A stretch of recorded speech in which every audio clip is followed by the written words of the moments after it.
우리는 하나님의 가족들입니다. 우리 하나님의 가족으로 주님께서 우리를 불러주셨습니다. 교회는 하나님의 가족입니다. 교회는 가족입니다. 얼마나 따뜻한 온기가 흐르는 그런 현장인지 모릅니다. 뜨거운 사랑이 있는 가족, 하나님의 가족, 그런 가족을 하나님께서 불러주신 것을 오늘 에베소서 2장 18절부터 19절에 말씀하고 있습니다. 이는 그로 말미암아 우리 둘이 그랬습니다. 유대인과 이방인이 한 성령 안에서. 구원은 어느 민족에서 납니까? 유대인들에게서 납니다. 우리는 이방인들이잖아요. 유대인과 이방인들이 한 성령 안에서 아버지께 나아감을 얻게 하려 하심이라. 그러므로 이제부터 너희는 외인도 아니요 나그네도 아니요 오직 성도들과 동일한 시민이요 하나님의 권속이라. 이렇게 말씀하고 있습니다. 하나님의 백성들은 예수님 피로 구속함을 받았습니다. 마귀의 노예 시장에서 하나님의 나라로 옮겨진 것입니다. 우리의 영과 우리의 혼과 우리의 육은 마귀의 나라로 있다가 예수님의 피를 믿는 믿음을 통해서, 부활의 능력을 믿는 믿음을 통해서 옮겨진 것입니다. 그래서 우리의 영을 마귀가 건드리지 못합니다.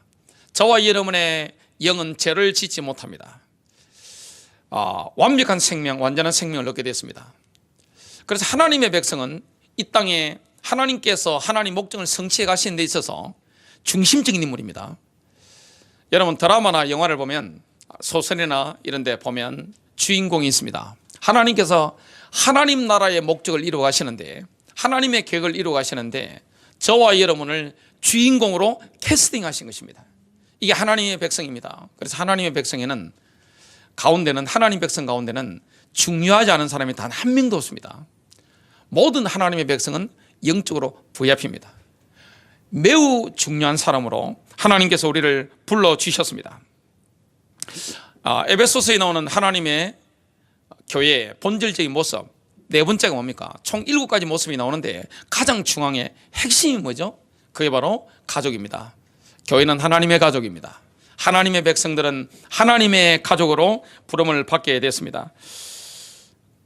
아들 예수님을 통해서 우리는 한 성령에 의하여 아버지께로 나아갑니다. 예수 그리스도로 말미암아 우리는 한 성령에 의해서 하나님께 나아가는 것입니다. 에베소서 2장 19절에 보면 그 나아간 결과는 참으로 놀랍습니다. 여기 하나님의 권속, 하나님의 집안이라는 게 나오는데 가족을 뜻하는 말입니다. 하나님의 백성들은 하나님의 가족의 구성원이 된 것입니다. 이런 엄청난 영광을 저와 여러분이 받아 누리게 되었습니다. 첫 번째입니다. 하나님의 가족은 아버지 하나님으로부터 다 나왔습니다. 하나님의 가족은 아버지와의 관계에 의해서 결정이 되어집니다. 신약 성경을 보면 아버지를 뜻하는 단어가 바로 파테르입니다. 가족을 뜻하는 단어가 바로 파트리아입니다. 그런데 이 파트리에서 파트리아가 파생되어 나왔습니다. 아버지라는 단어에서 가족이라는 단어가 파생되어 나온 것입니다. 하나님의 가족은 어디서 나온 겁니까? 하나님 아버지에게서 다 나왔습니다. 우리에게 생명을 주신 분이 누구십니까? 하나님 아버지입니다. 요한일서 5장 11절은 이렇게 말씀합니다. 또 증거는 이것이니 하나님이 우리에게 영생을 주신 것과 이 생명이 그의 아들 안에 있는 그것이니라. 요한일서 5장 11절에 보니까 하나님께서 우리에게 생명, 영생을 주신 겁니다. 이 생명이 그의 아들 안에 있는 그것이니라. 이렇게 말씀하고 있습니다. 하나님에게서 우리 하나님의 가족이 다 나오게 되었습니다. 이 관계는 바울의 기도에서 선명하게 드러납니다. 에베소서 3장 14절부터 15절입니다. 이런 까닭에 내가 우리 주 예수 그리스도의 아버지 곧 하늘과 땅에 있는 온 가족에게 이름을 주신 분께 무릎을 꿇고 비노니. 하늘에 있고 땅에 있는 모든 가족은 하나님 아버지로부터 이름을 부여받았습니다. 저와 여러분은 엄청난 영광 가운데 지금 영적 상태 가운데 들어와 있습니다. 하나님의 백성은 존귀한 백성입니다. 이 땅에 하나님의 나라의 목적을 이루어가는 그런 핵심적인 중심인물로 하나님께서 저와 여러분을 인도하신 겁니다. 우리가 하나님을 아버지로 모시고 나면, 예수 생명을 모시고 나면 우리는 하나님의 가족의 구성원이 되어집니다. 이 관계는 히브리서를 보면 더욱 깊이 드러납니다. 히브리서 2장 10절부터 12절입니다. 자신을 위해 모든 것을 존재하게 하시며 또 자신으로 말미암아 모든 것을 존재하게 하시는 그분께서, 하나님께서, 이 말씀이죠. 그분께서 많은 아들들을 영광으로 데려가시는 일에서 그들의 구원의 대장을 고난들을 통하여 완전하게 하심이 합당하도다. 거룩히 구별하시는 분과 거룩히 구별된 자들이, 예수님과 우리 성도들이 다 하나에서 났으니, 예수님도 아버지 하나님으로부터 났고 저와 여러분도 아버지 하나님으로부터 났다는 말씀을 하고 있습니다. 이런 까닭에 그분께서 그들을 형제라 부르기를 부끄러워하지 아니하시고 하나님께서 우리를 하나님의 아들로 인정하셨기 때문에, 받아주셨기 때문에 예수님께서는 우리를 형제라고 부르기를 부끄러워하지 하지 않는다고 말씀했습니다. 그래서 성경을 본다면 이 오늘 히브리서 2장 10절부터 12절 뭐라고 또 말씀하고 있습니까? 12절인데 이르시되 내가 주의 이름을 내 형제들에게 밝히 보이고, 예수님께서 우리들을 내 형제들이라고 말씀하고 있습니다. 여러분, 성경에 보면 하나님의 백성에 대해서 칭하는 명칭이 있습니다. 그리스도인이라는 이 명칭은 굉장히 드물게 나옵니다. 그리스도인이라는 단어는 거의 나오지 않습니다. 그리고 신자라는 단어도 많이 나오지 않습니다. 우리 그리스도인들에 대해서, 하나님 백성에 대해서 여러분 신약 성경에 쫙 보면 가장 많이 나오는 명칭이 있습니다. 그게 뭘까요? 바로 형제들입니다. 신약 성경을 여러분 싹 훑어보면 형제들이라는 단어가 계속 나옵니다. 자, 바울이 마지막 3차 전도 여행을 마치고 로마로 압송되어 가는데 계속해서 나오는 단어가 있습니다. 바울이 이탈리아로 도착을 했습니다. 배를 타고 갔는데 거기에 뭐가 있습니까? 형제들이 나와서 만나준 겁니다. 저기 가도 형제를 만나고 계속 앞비호 상관이라든지 계속해서 형제를 만났다는 이런 것들이 나옵니다. 사도행전이라든지 신약성경에 쫙 보면 형제들이라는 단어 나옵니다. 요한복음 1장 12절 보면 이렇게 말씀합니다. 영접하는 자, 곧 그 이름을 믿는 자들에게는 하나님의 자녀가 되는 권세를 주셨으니. 그랬는데 킹제임스 번역이라든지 원어 성경을 보면 뭐가 나옵니까? 하나님의 자녀라는 두리뭉실한 단어가 아니라 이렇게 말씀합니다. 그러나 누구든지 그를 영접하는 사람들에게는 하나님의 아들들이 되는 권세를 주셨으니, 즉 그의 이름을 믿는 사람에게니라. 하나님 아들들입니다. 자, 영적 세계에 보면 유교적인 관점에서 보면 이해가 안 될 수 있습니다. 영에는 뭐가 없습니까? 나이가 없습니다. 물론 교회에 오면 연세 많은 분들에 대해서 우리 한국의 미풍양속도 있고, 성경은 노인을 존경하기 때문에 이렇게 깍듯하게 존중하고 이렇게 섬기고 합니다. 그건 아름다운 미풍양식입니다. 그런데 성경에는 남자든 여자든 할 것 없이 이 영적인 우리의 신분을 말씀하는 겁니다. 인간은 영혼육이 있단 말이죠. 그래서 뭐라고 말씀합니까? 하나님의 아들들이 되는 권세를 주셨다고 말씀하고 있습니다. 한국식으로 표현한다면 하나님의 아들과 딸이 되는 권세를 주셨으니, 이렇게 표현하는 게 가능합니다. 하나님의 자녀, 이게 원 의미가 뭡니까? 하나님의 아들들입니다. 하나님의 아들, 하나님의 딸. 그러면 예수님은 서열상 어떻게 됩니까? 하나님의 맏아들이고 우리는 또 하나님의 여러 아들들입니다. 하나님께는 유일한 아들이 계신데 그분이 누굽니까? 예수 그리스도시고, 또 우리는 예수 그리스도로 말미암아 하나님께 나아갈 수 있게 됐단 말이죠. 하나님의 아들이 됐단 말이죠. 이런 엄청난 비밀을 가지게 됐습니다. 그래서 예수 그리스도를 믿는 사람, 하나님의 백성이라는 신분이라는 자체가 엄청난 겁니다. 영적으로 보면 이 땅에 통치권을 행사할 수 있는 존재요. 기도를 가지고 이 땅을 통치할 수 있는 사람들이 뭡니까? 하나님의 백성들이고 하나님의 교회입니다. 여러분들이 가문을 살리는 증인으로 부름을 받은 것이고, 이 민족에 다른 사람은 없어도 가장 중요한 사람이 누굽니까? 빛과 소금의 역할을 하는 하나님의 백성들입니다. 하나님의 백성들 때문에 이 땅에 어둠의 권세가 많이 꺾이는 거예요. 어둠이 떠나가는 거예요.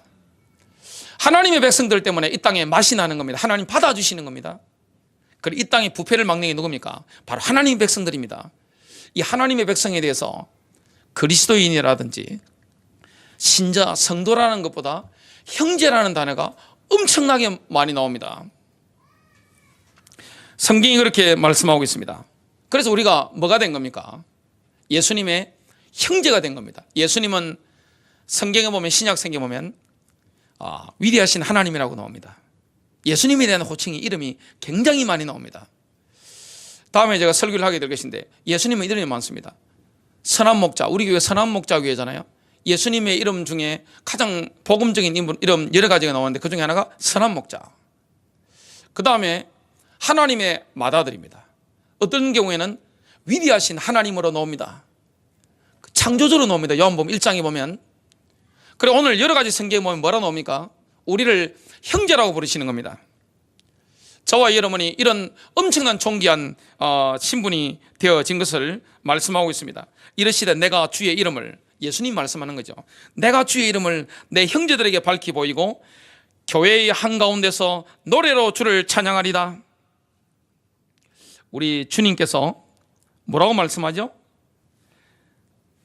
형제들 가운데서, 교회 한가운데서 주님을 찬양하는 겁니다. 교회라는 것은 주님의 시선이 집중되는 현장입니다. 하나님의 백성들에게는 하나님의 시선이 집중되어 있습니다. 하나님의 모든 관심은 어디 있습니까? 하나님의 백성과 하나님의 교회입니다. 예수님의 교회입니다. 피로 갑자기 사신 교회입니다. 교회는 뭡니까? 하나님의 가족입니다. 그리고 우리는 하나님의 자녀로, 하나님의 아들, 딸로, 형제들로, 예수님의 형제들로 부름을 받게 됐습니다. 이 아버지라는, 하나님이 아버지신데 아버지라는 개념을 강조하는 이 계시에는 두 가지 특징이 있습니다. 하늘에 계신 우리 하나님 아버지 하나님 하늘에 계신단 말이죠. 하나님께서는 하늘과 땅에 있는 하나님의 가족의 생명의 근원이 되십니다. 모든 생명이 누구로부터 왔습니까? 하늘과 땅에 있는 하나님의 백성들의 그 생명은 하늘 보좌에 계신 하나님께로부터 다 온 겁니다. 그리고 예수님을 인격적으로 만난 사람은 생명을 얻었습니다. 영생을 얻었단 말이죠. 그 생명은 누가 주셨죠? 하나님 아버지께서 우리에게 똑같은 생명을 다 주신 것입니다. 누구를 통해 주셨습니까? 예수 그리스도를 통해서. 아들이 있는 자에게는 생명이 있고 하나님의 아들이 없는 자에게는 생명이 없는 자라. 이 생명을 주신 분이 바로 하나님 아버지입니다. 하나님의 아버지 되심은 수직 방향이 있고 수평 방향이 있습니다. 수직 방향이 뭡니까? 하나님과의 관계입니다. 수평 방향은 바로 우리 모두가 형제자매로서 함께 하게 되는 겁니다. 가장 중요한 관계가 뭡니까? 수평 관계보다 수직 관계, 하나님과의 수직 관계가 굉장히 중요합니다. 그 하나님과의 관계 속에서 이 수직 관계, 그 속에서 우리는 수평 관계를 누리게 됩니다. 형제 자매들에 대한 책임을 함께 지는 겁니다. 그래서 내가 그리스도를 만났다는 것은 하나님의 교회 안에 들어오는 걸 말합니다. 하나님의 가족의 구성원이 된 걸 말합니다. 그리스도를 인격적으로 만나는 순간에 가족의 구성원이 되는 것입니다. 자, 중국인 그리스도인 가족을 만났습니다. 저는 뜨거운 그 형제애를 느꼈습니다. 왜 그렇습니까? 한 피를 받았단 말이죠. 한 몸을 이뤘단 말이죠. 자, 제가 러시아 형제자매를 만났습니다. 말은 안 통하는데 통역을 세워서 말을 하는데 형제자매의 뜨거운 그 정을 느꼈습니다. 자, 제가 일본에 갔는데 그리스도인들을 만났습니다. 일본 현지 그리스도인들을 만났는데 그들과 저 사이에 서로 눈을 쳐다보고 통역을 세워서 대화를 하는데 형제자매의 뜨거운 그 사랑을 느꼈습니다. 북한 사람도 마찬가지잖아요. 그리고 그리스도 안에 있는 미국 사람도 마찬가지고 유럽 사람도 마찬가지고 제가 중동의 그리스도인들을 만났는데 예, 형제자매라는 거. 제가 파키스탄 가서 순회를 하는데 거기에 있는 그리스도인들을 만나면서 중동에 있는 또 그리스도인들을 만나면서 우리의 형제구나, 자매구나, 한 피 받아 한 몸을 이뤘구나, 하나님의 가족이라는 거 뜨겁게 느꼈습니다. 우리 대한민국에는 설 명절이 있고 추석 명절이 있는데 명절이 되면 가족이 만나잖아요. 가정을 좀 더 포괄적으로 포함하는 게 가문인데 가문의 식구들을 만나게 됩니다. 그러면 한 아버지, 한 할아버지 밑에서 난 형제자매들을 만나면 뭘 느낍니까? 혈육의 정을 느낀단 말이죠. 자, 미국 그리스도인들이나 일본 그리스도인들이나 중국 그리스도인들이나 러시아 그리스도인들이나 중동에 있는 그리스도인들, 아프리카에 있는 그리스도인들, 유럽에 있는 그리스도인들을 만나면 뭘 느끼게 됩니까? 혈육의 정을 느끼는 겁니다. 왜 그렇습니까? 아버지가 한 분이거든요. 생명을 주신 분이 누구십니까? 하나님이시거든요. 그래서 우리는 형제 자매에 대한 책임을 가지게 되는 겁니다.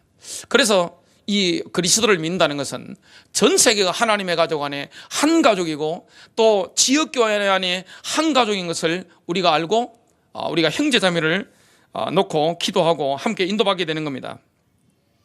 그래서 하나님의 가족 안에는 수직관계와 수평관계가 있는데 주기도문 첫무리에 뭐라고 말씀합니까? 하늘에 계신 우리 아버지여 그랬습니다. 하나님은 아버지가 되시는 겁니다. 우리는 하나님께 기도하고 나아갈 때 아버지께 기도하는 것입니다. 그리고 우리 아버지여 그랬습니다. 하나님은 나의 아버지가 아닙니다. 우리 아버지가 되시는 것입니다. 우리에게는 뭐가 있습니까? 형제 자매들이 있는 것입니다. 주위에 형제 자매들이 있는 거예요. 혈육의 정을 느낄 만한 형제 자매들이 있는 거예요. 그리고 미국이나 일본이나 러시아나 중국이나 저 아프리카나 중동에 있는 그리스도인들을 만나는데 정말 이 한 피 바다 한 몸 이루기 때문에 피줄은 당기잖아요. 정말 그들과 형제라는 거, 이것을 우리는 알게 되어 있습니다. 그리고 예수님은 우리를 어디로 인도하십니까? 하나님 아버지께로 인도합니다. 요한복음 14장 8절에 보면 예수님께서 제자들에게 아버지 하나님에 대해서 말씀하셨을 때 빌립이 이런 말을 합니다. 제자 중에 한 명인데, 주님, 우리에게 아버지를 보여주십시오. 그 말은 예수님을 굉장히 슬프게 만들었습니다. 예수님이 이렇게 대답하셨습니다. 9절에 보니까 빌립아, 내가 이렇게 오랫동안 너희와 함께 있었으되 내가 아직도 나를 알지 못하느냐? 나를 본 자는 아버지를 보았거늘. 예수님은 곧 누굽니까? 이게 신비인데 하나님이십니다. 예수님을 본 자는 아버지를 보았거늘, 나를 본 자는 아버지를 보았거늘.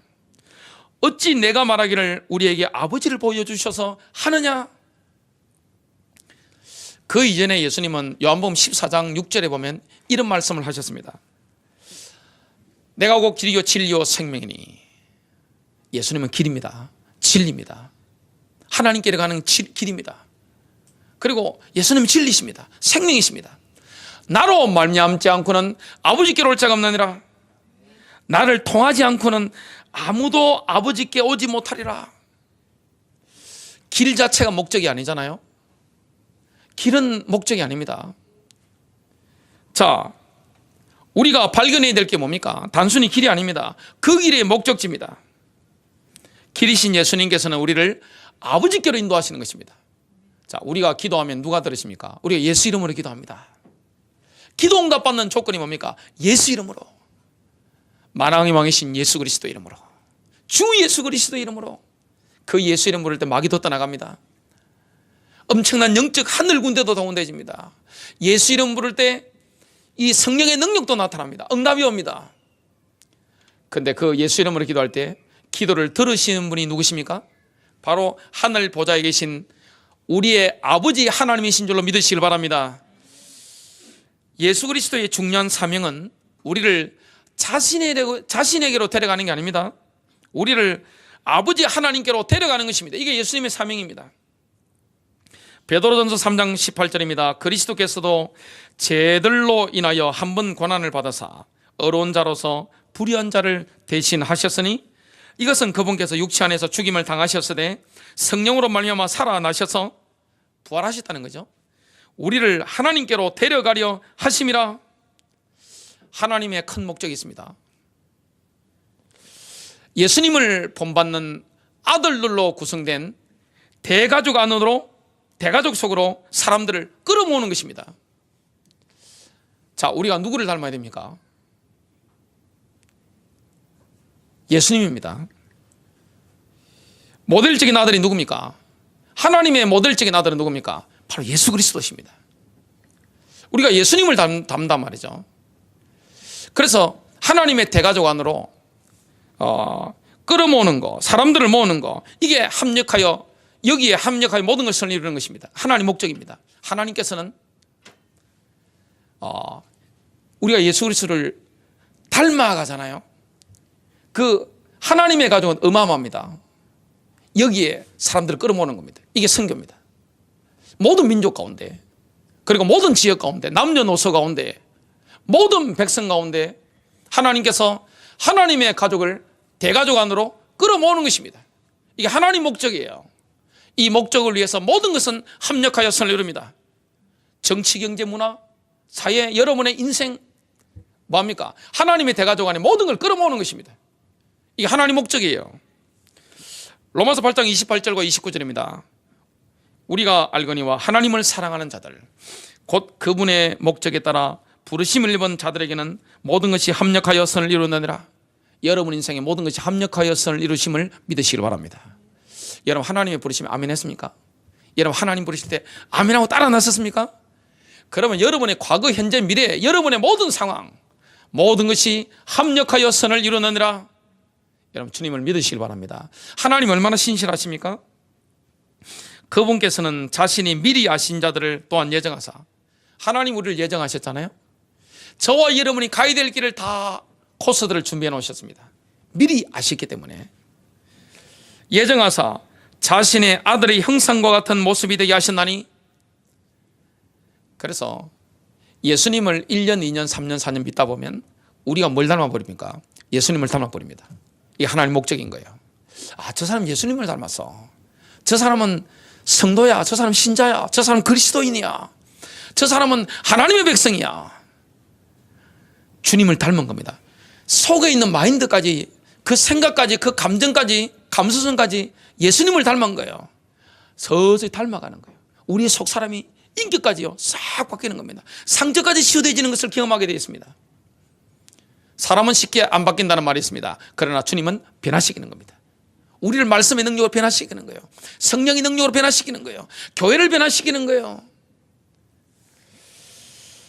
자신의 아들의 형상과 같은 모습이 되게 하셨나니 이것은 그분이 많은 형제들 가운데서 처음 난 자가 되게 하려 하심이더라.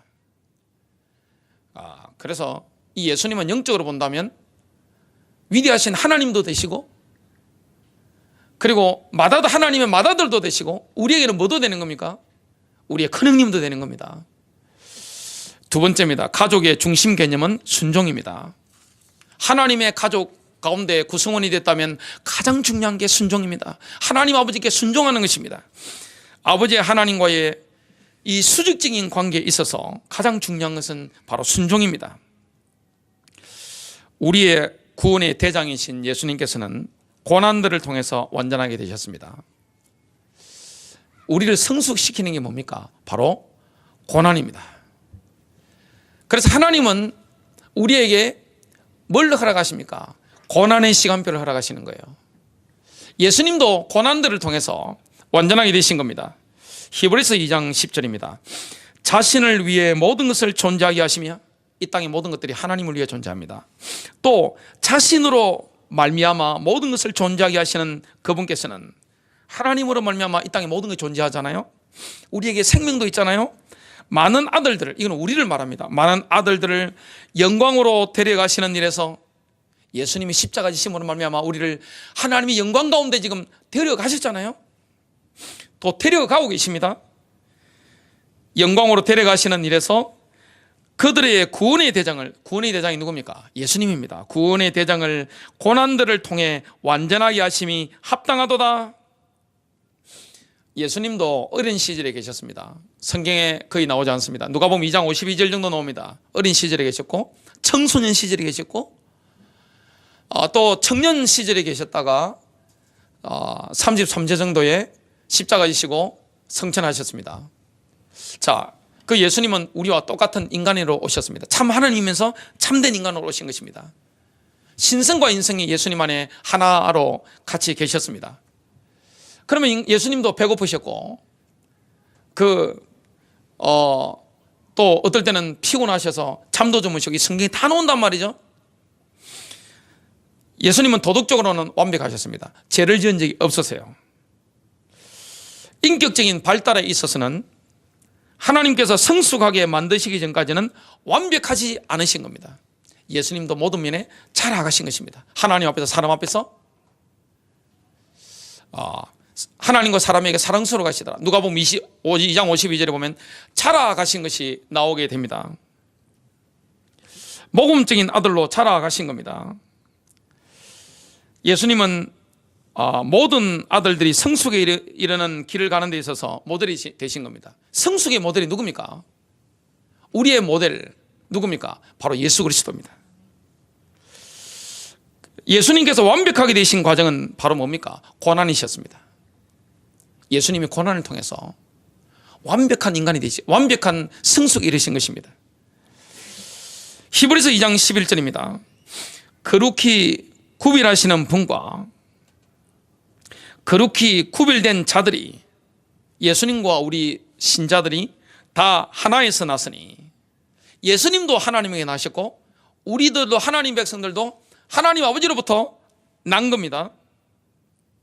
우리는 우리의 거룩함을 하나님 아버지로부터 받게 됐습니다. 자, 히브리서 2장 11절 하반절부터 12절까지입니다. 이러한 까닭에 그분께서 그들을 형제라 부르기를 부끄러워하지 아니하시고 이르시되 내가 주의 이름을 내 형제들에게 밝히 보이고 교회의 한가운데서 노래로 주를 찬양하리다 하시며, 예수님께서 교회 한가운데서 노래하신다, 이 말씀을 하고 있습니다. 하나님께서 아버지가 된다는 사실을 우리에게 계시해 주셨습니다. 이것은 하나님의 백성들을 성숙으로 인도하게 됩니다. 하나님은 우리에게 뭘 원하십니까? 우리가 자라가기를 원하십니다. 우리의 인격이, 우리의 품격이 그리스도를 닮은 그런 사람으로 자라가기를 원합니다.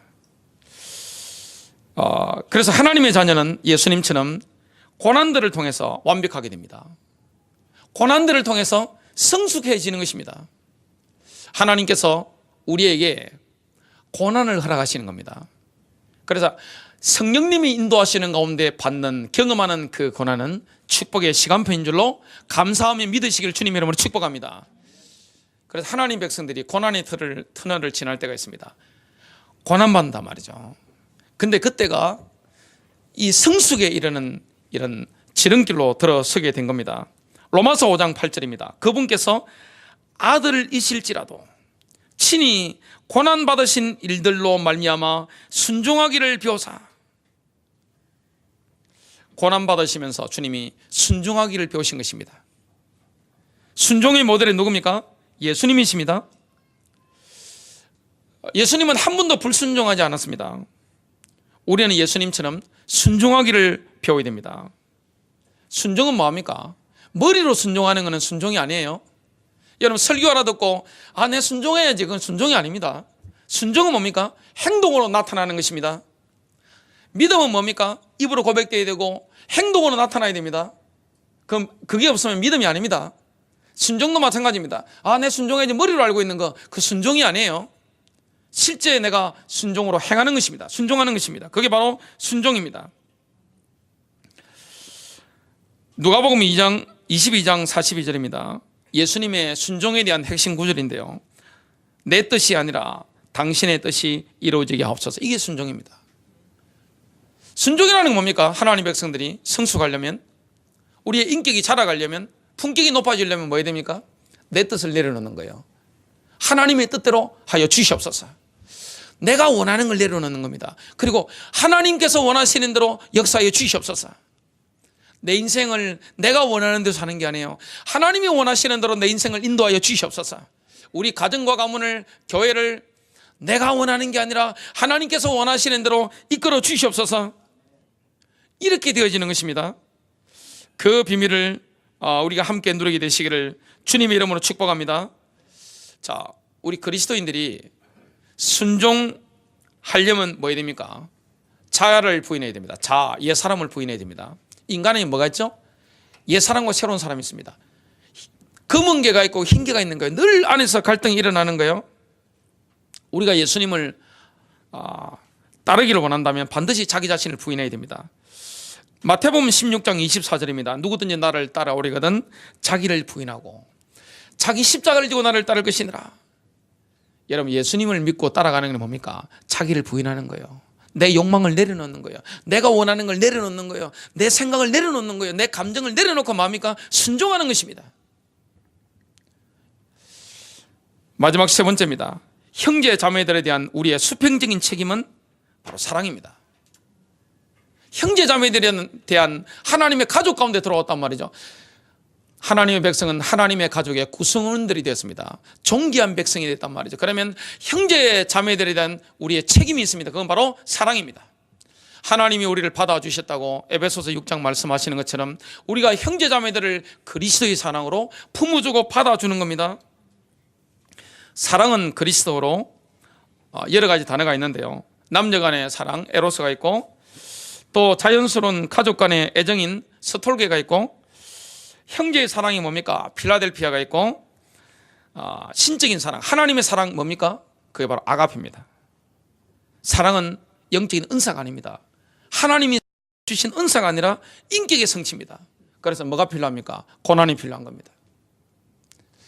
그래서 가족 안에서 성숙된 사랑을 누리는 관계적인 측면, 이게 되어지려면 뭐가 가해집니까? 반드시 고통과 고난이 오게 되어 있습니다.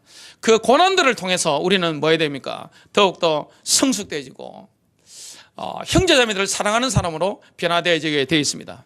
상처도 녹아버리는 것입니다.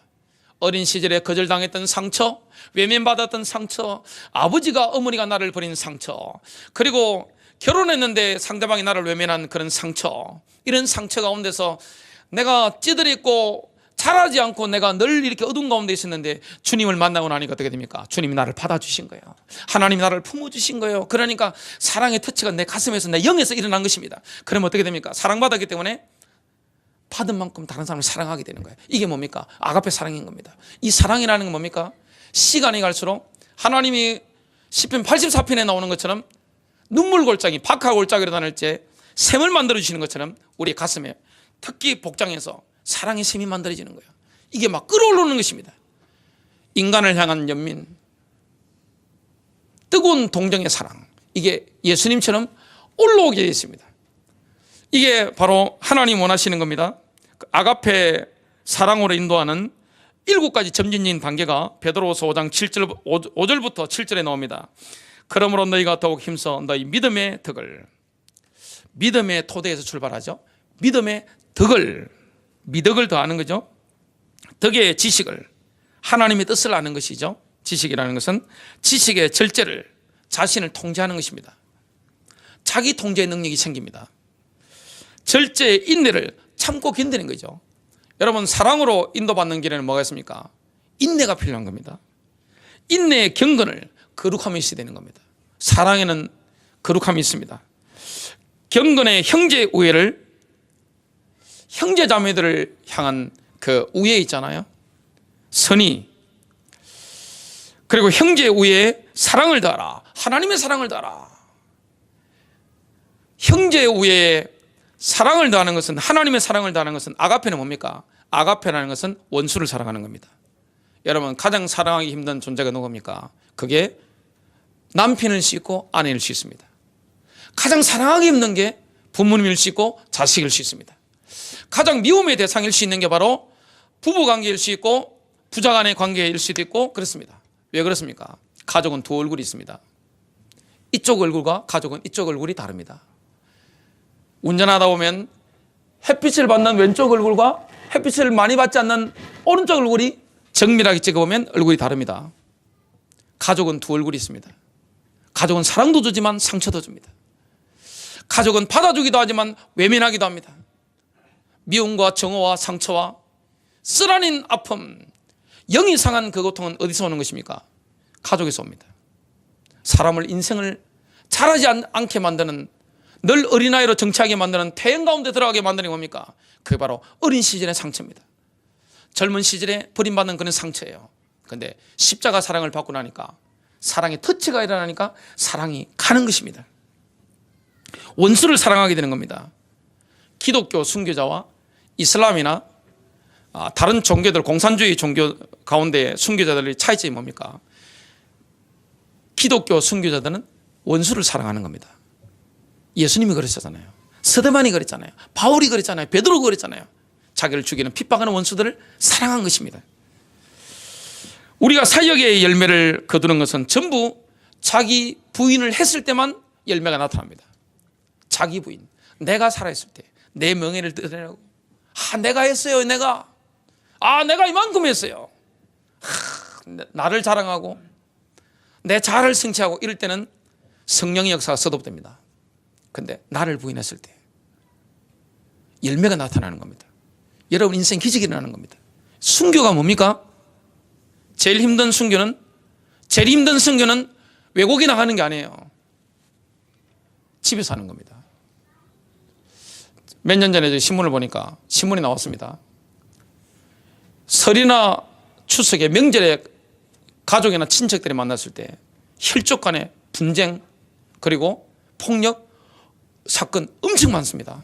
깜짝 놀랐습니다. 최고의 순교의 현장, 선교 현장이 어디입니까? 바로 가정입니다. 그리고 가정에서 뭐가 생깁니까? 원수가 나올 수 있습니다. 부부가 원수가 될 수 있단 말이죠. 제일 힘든 관계 될 수 있잖아요. 부자간에 부모님과의 관계가 힘들어질 수 있습니다. 여러분 교회 신앙생활 하다 보면 어려운 관계가 생길 수도 있습니다. 주님 뭘 원하시죠?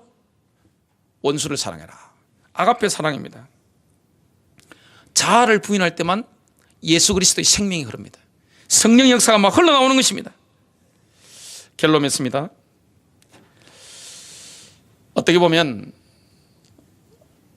교회 안에 있는 그리스도인보다 교회 바깥에 있는 불신자를 사랑하기가 더 쉬울 때가 있을 수 있습니다. 경험하신 분들은 이 말씀이 어떤 이야기인지 이해가 될 겁니다. 오히려 교회들끼리 사랑하기가 힘든 경우가 있습니다. 교단끼리도 마찬가지입니다. 바깥에 나갔는데 나하고 생각이 기준이 다른 기독교인을 만났는데 도저히 자기 생각을 굽히지 않단 말이죠. 이게 힘들 수 있어요. 그 불신자를 만나 사랑하는 게 더 쉬울 수 있습니다. 그런데 주님은 뭘 원하십니까? 형제자매의 뜨거운 사랑, 아가페 사랑, 원수를 사랑해라.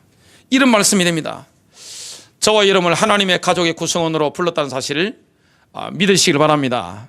하나님을 향한 순종이 있게 되시길 바랍니다. 매 순간 나를 죽이면서 순종하다 보면 어떻게 됩니까? 성숙에 이르게 됩니다. 어떤 성숙과 이루게 됩니까? 아가페 사랑입니다.